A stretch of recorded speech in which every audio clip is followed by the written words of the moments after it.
कहानी की शुरुआत में हमें नामी नाम की एक लड़की दिखाई जाती है जो ज्यादातर समय अपने फोन में बिजी रहने वाली दूसरी लड़कियों जैसी ही है।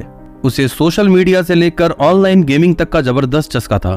इन सारी बातों का मतलब सिर्फ इतना ही है कि बिना फोन के वो अपनी रोजमर्रा की जिंदगी की कल्पना भी नहीं कर सकती। फिर एक शाम ऑफिस से अपने घर वापस लौटते समय वो जल्दबाजी में अपना फोन बस में ही छोड़ जाती है। नामी को इस बात का बिल्कुल भी अंदाजा नहीं था कि ये उसकी जिंदगी की सबसे बड़ी भूल होने वाली है। इसी बस में किसी अनजान शख्स को उसका फोन मिल जाता है। वो चाहता तो नामी को इसी समय ये फोन वापस कर सकता था, लेकिन वो ऐसा नहीं करता क्योंकि उसका इरादा कुछ और ही था। अगली सुबह नामी से मिलने के लिए उसकी बेस्ट फ्रेंड सूजी उसके घर पर आती है और यहाँ नामी को पता चलता है कि उसका फोन इस घर में नहीं है, यानी कि कल रात ही उसका फोन खो चुका था। आज के समय में किसी का फोन खो जाना एक ऐसी घटना है जिससे महसूस होता है कि किसी ने शरीर से मानो आत्मा को अलग कर दिया हो, और यही हालत इस समय नामी की थी। वो जल्दी से सूजी के फोन से अपने फोन पर कॉल करती है और यहाँ पर हम उस शख्स को देख पाते हैं जिसको कल रात नामी का फोन मिला था। इस लड़के का नाम है जोंग और ये नामी को भरोसा दिलाता है कि तुम्हारा फोन मेरे पास बिल्कुल सेफ है, जितनी जल्दी हो सकेगा मैं ये फोन तुम तक पहुंचा दूंगा। जोंग की तरफ से ये सब सुनने के बाद नामी को काफी राहत मिलती है, लेकिन यही हम देख पाते हैं कि ये लड़का जितना शरीफ दिखने की कोशिश कर रहा है उतना असल में है नहीं। नामी के फोन में आने वाले नोटिफिकेशन से ये उसके बारे में काफी सारी जानकारियां इकट्ठी कर रहा था और वो सारी छोटी छोटी बातें ये एक डायरी में नोट भी करता है। लेकिन इस फोन का पासवर्ड ना पता होने की वजह से वो नामी के फोन को अनलॉक नहीं कर पाता और इसी फ्रस्ट्रेशन में वो इस फोन को पटक कर तोड़ देता है। अगले सीन में हम देखते हैं कि इस शहर के पास वाले जंगल में किसी लड़की का मर्डर हुआ है, जिसकी इन्वेस्टिगेशन करने के लिए पुलिस टीम वहां पहुंच चुकी है। पार्क नाम का एक पुलिस ऑफिसर इस इन्वेस्टिगेशन को लीड कर रहा है। शुरुआती छानबीन के दौरान पुलिस वालों को वहां कुछ ऐसी चीजें मिलती हैं जिससे पार्क और उसके साथी पुलिस वाले को यह शक होता है कि इन सबके पीछे पुलिस ऑफिसर पार्क के बेटे का ही हाथ है। और यहाँ हमें पता चलता है कि पार्क ने पिछले 7 सालों से अपने बेटे को नहीं देखा, जिसकी बड़ी वजह यह थी कि उसके बेटे के चाल चलन काफी खराब थे और इसी कारण पार्क ने काफी पहले ही उसे घर से निकाल दिया था। अगले सीन में हम नामी के फादर को देखते हैं जो एक रेस्टोरेंट चलाते हैं।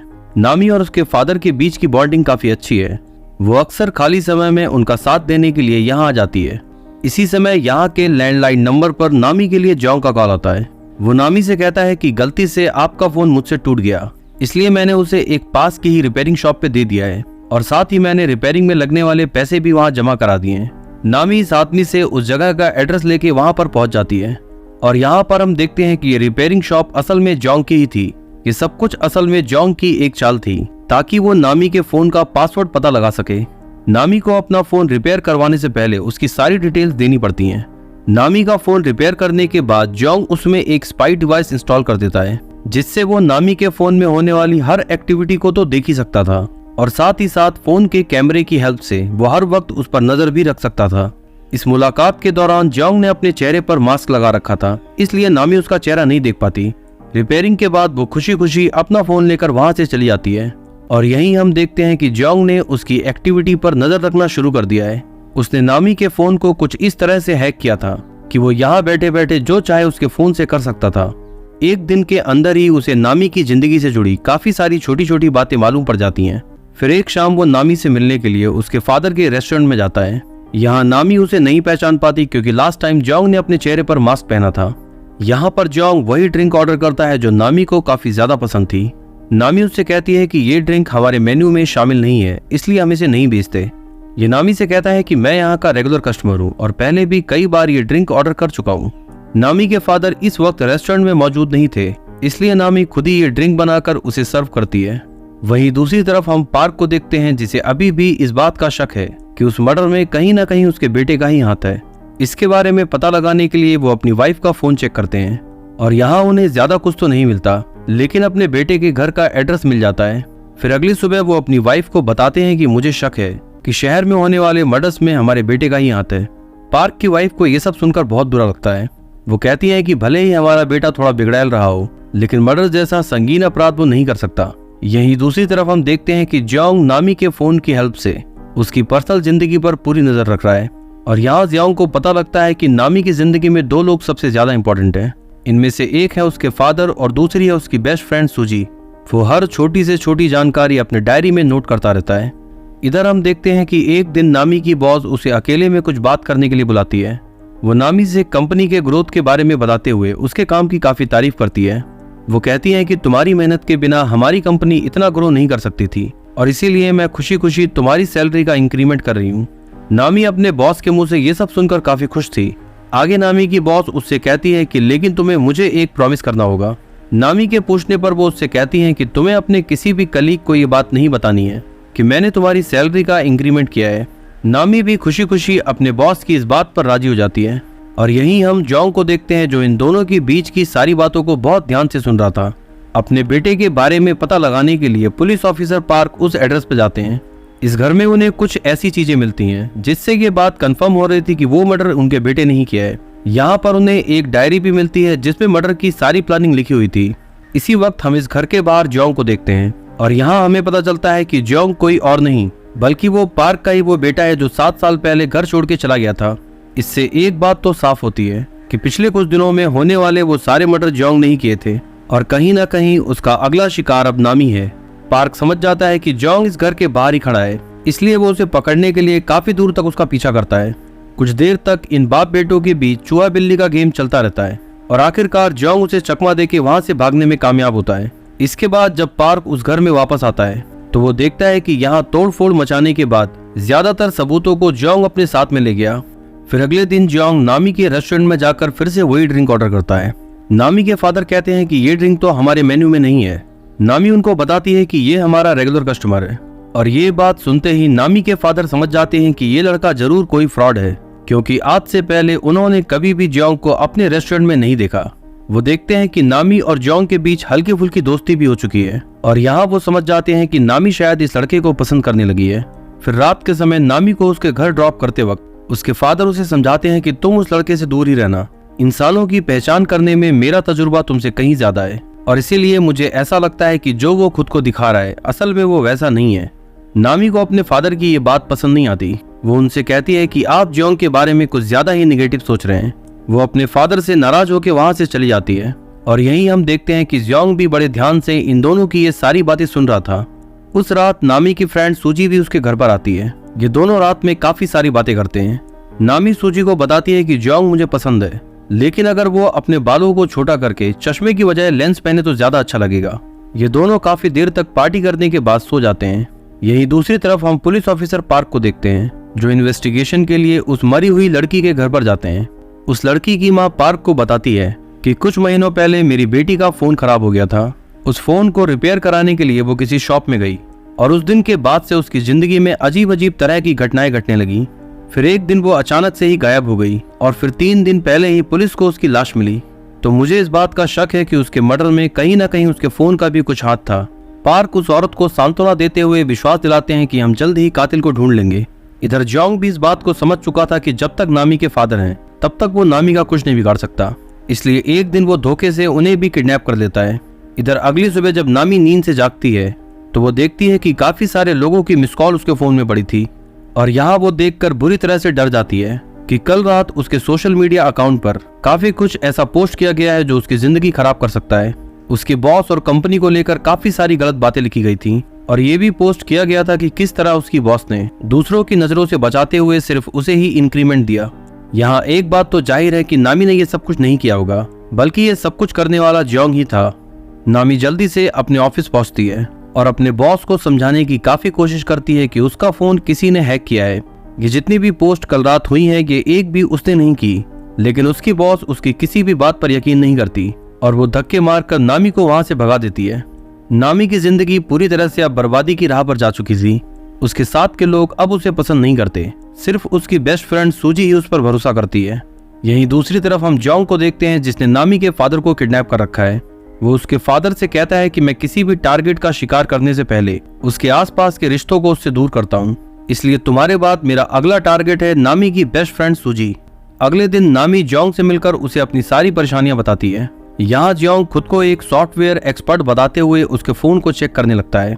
वो नामी से कहता है कि तुम्हारा शक बिल्कुल सही है, तुम्हारा फोन सच में हैक हुआ है, लेकिन यहाँ से हम ये पता नहीं लगा सकते कि हैक करने वाला कौन है।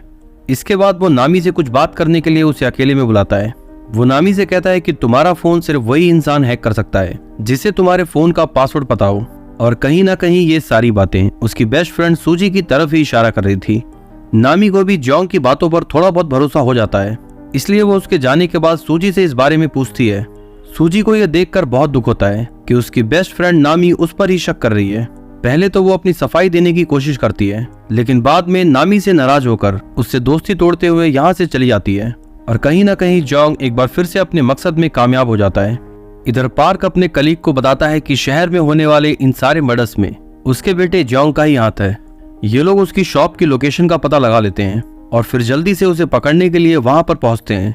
इधर नामी अपनी बेस्ट फ्रेंड को खोने के बाद काफी दुखी थी, इसलिए वो गुस्से में अपना फोन पटक कर तोड़ देती है। अपने टूटे हुए फोन को देखने के बाद उसके दिमाग के घोड़े दौड़ने लगते हैं। उसे समझ आता है कि उसके फोन को शायद उस रिपेयरिंग वाले ने ही हैक किया है। वो जल्दी से 2 पुलिस वालों को लेकर वहां पर पहुंचती है। यहाँ पर उसकी मुलाकात पार्क और उसके कलीग से होती है। पार्क ने अपने बेटे जोंग की डायरी पढ़ी थी, इसलिए वो समझ जाता है कि उसका अगला शिकार यही लड़की नामी है। पुलिस वालों से बात करने के बाद नामी को भी ये बात पता चल जाती है कि उसका फोन हैक करने वाला कोई और नहीं बल्कि वो लड़का जोंग ही है जिसको वो पसंद करने लगी थी। वो पार्क से पूछती है कि आप लोग उसे किस जुर्म के लिए ढूंढ रहे हैं। पार्क सोचता है कि अगर उसने नामी को मर्डर वाली बात बताई तो वो काफी डर जाएगी, इसलिए वो ये बात उससे छुपा लेता है और उससे कहता है कि साइबर क्राइम के अपराध में ही हम उसे ढूंढ रहे हैं। पार्क नामी से ये बात भी छुपा लेता है कि जोंग कोई और नहीं बल्कि उसका खुद का बेटा है। नामी का फोन खराब होने की वजह से जोंग इस वक्त उस पर नजर नहीं रख पा रहा था, इसलिए नामी पुलिस वालों के साथ मिलकर उसे पकड़वाने का प्लान बनाती है। वो जोंग को कॉल करके रात को उसे अपने घर पर आने को कहती है, जहां ये दोनों पुलिस वाले घर के नीचे खड़े होकर उसका इंतजार कर रहे थे। जोंग को इस बात का बिल्कुल भी अंदाजा नहीं था कि उसके लिए कोई जाल बिछाया गया है। वो जब नामी के घर के नीचे पहुंचता है तो ये दोनों पुलिस वाले उसे पकड़ लेते हैं, लेकिन ये वो आदमी नहीं था जिसकी पार्क को तलाश थी। इसका मतलब ये हुआ कि ये लड़का पार्क का बेटा जोंग नहीं है। ये दोनों पुलिस वाले उससे माफी मांगकर उसे यहाँ से जाने देते हैं। कहानी के इस हिस्से को देखकर हमें पता चलता है कि नामी के फोन को हैक करने वाला जोंग और पार्क का बेटा ये दोनों अलग इंसान हैं। लेकिन यहाँ एक बात तो क्लियर है कि उन सारे मर्डर्स को करने वाला जोंग ही था। पार्क नामी से कहता है कि फिलहाल इस जगह पर रुकना तुम्हारे लिए खतरे से खाली नहीं, इसलिए कुछ दिनों के लिए तुम किसी और जगह पर जाकर रहो। नामी अपनी फ्रेंड सूजी के पास जाने की हिम्मत नहीं कर पा रही थी, इसलिए वो फैसला करती है कि कुछ दिनों के लिए अपने फादर के घर पर जाकर रहेगी। इसके बाद ये दोनों पुलिस वाले नामी को उसके फादर के घर तक छोड़ देते हैं।